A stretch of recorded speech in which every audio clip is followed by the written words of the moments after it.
अब जैसे मैंने पिछले वीडियो में प्रथम n प्राकृतिक संख्याओं के बारे में बात किया था, 1, 2, 3, 4 एंड सो ऑन।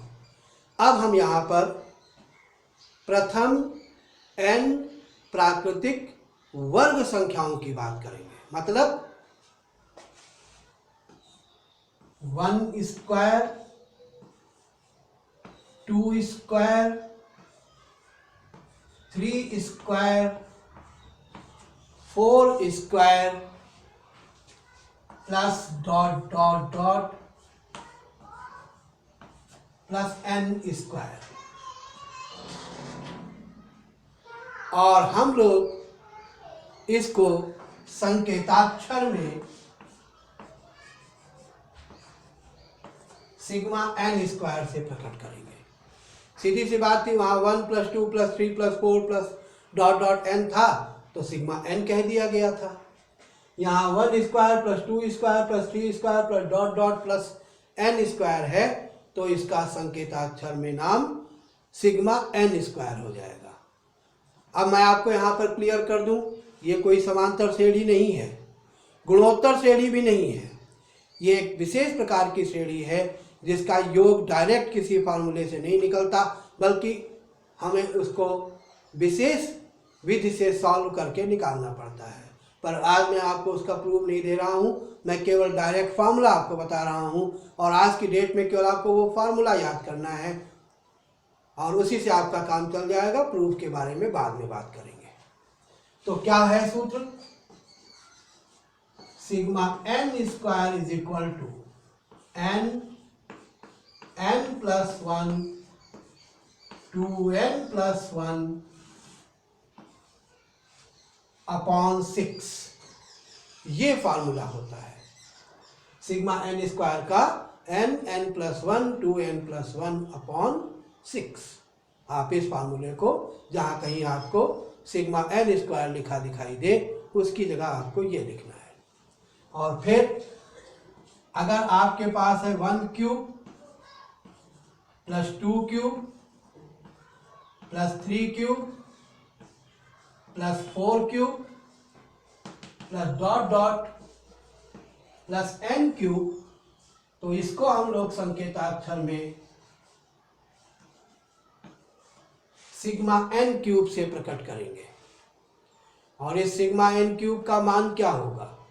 ये भी कोई गुणोत्तर समांतर श्रेणी नहीं है, ये भी एक विशेष श्रेणी है, पर हम उसका योग यहाँ करके नहीं दिखा रहे, हम डायरेक्ट फार्मूला लिख रहे हैं। और वो फार्मूला है sigma n cube is equal to n plus 1 upon 2 whole square. आप ये सूत्र लगाएंगे तो इस तरीके से हो जाता है। अब मैं आपको एक बहुत इंपॉर्टेंट बात बताऊंगा और वो ये है कि यदि आपको किसी श्रेणी का nवां पद दिया है, ध्यान से सुनिएगा, किसी श्रेणी का, चाहे वो समांतर गुणोत्तर श्रेणी हो चाहे ना हो, लेकिन अगर उस श्रेणी का nवां पद दिया है तो उसका योग निकालने के लिए हम इसी सिग्मा संकेतन, सिग्मा नोटेशन का ही इस्तेमाल करते हैं। और जो इसमें फार्मूला लगता है वो होता है Sn is equal to sigma Tn।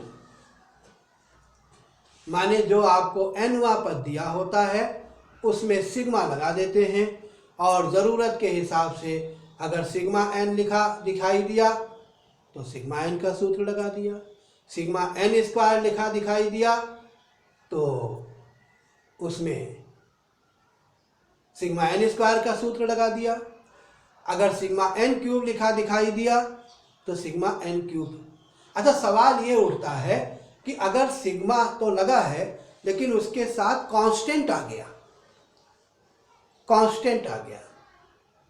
जैसे सिग्मा 2, सिग्मा 3, अब इसका क्या मतलब है? यहाँ तो 2 तो बिल्कुल फिक्स संख्या हो गई।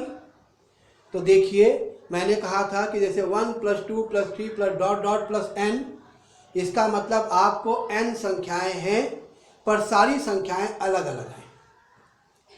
पर टोटल हैं तो n संख्याएं। पर अगर सिग्मा 2 लिखा हुआ है तो सिग्मा 2 का मतलब है कि आपके पास भी अभी भी n संख्याएं ही हैं, लेकिन वो सभी सेम हैं और वो 2 हैं। तो 2 + 2 + 2 + 2 n बार। आप जानते हो एक ही संख्या को जितनी बार जोड़ा जाए वो उतने गुना हो जाती है।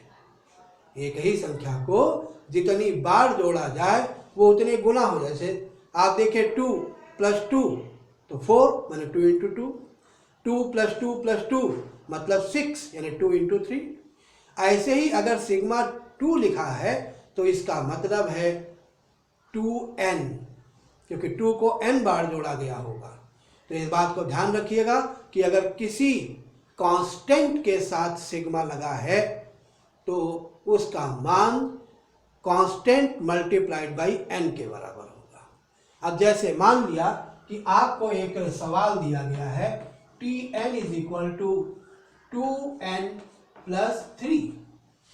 आपसे कहा जाता है इस श्रेणी का योग बताइए। आपको nवां पद दे दिया, योग पूछ रहा है, तो आप लिखेंगे Sn = सिग्मा Tn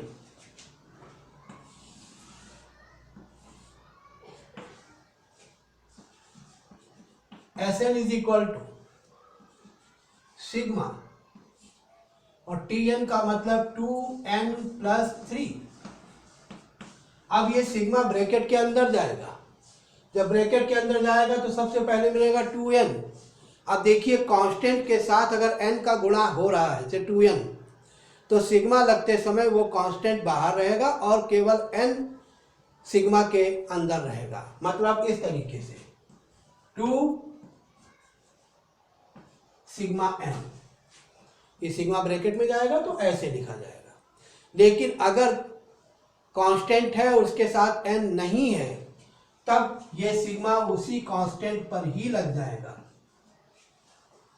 ध्यान समझिएगा, यहाँ 2n था लेकिन 2 बाहर हो गया n सिग्मा के अंदर, क्योंकि 2 के साथ n था। पर यहाँ n नहीं है इसलिए सिग्मा 3 के साथ लगेगा। यहाँ पे कांस्टेंट बाहर नहीं किया जाएगा। और अब 2 और सिग्मा n की जगह उसका सूत्र लगा दिया गया, n + 1/2। और सिग्मा 3, जैसे मैंने अभी आपको बताया कि किसी कांस्टेंट को अगर सिग्मा लगा है तो उसकी value constant multiplied by n गुना हो जाता है। तो ये हो गया सीधे सीधे 3n। सिग्मा 3 का मान हो गया 3n। और अब 2 से 2 कैंसिल हो गया, बाकी बचा ये, इसमें से हमने n कॉमन ले लिया तो यहाँ आएगा n + 1 + 3 और फाइनल जवाब हो गया n + 4 आंसर। तो इस तरीके से हम लोग सिग्मा नोटेशन की बात करते हैं। अब मैं आपको जो वीडियो भेजूंगा वो इन्हीं पे आधारित शॉर्ट एग्जाम्पल से रिलेटेड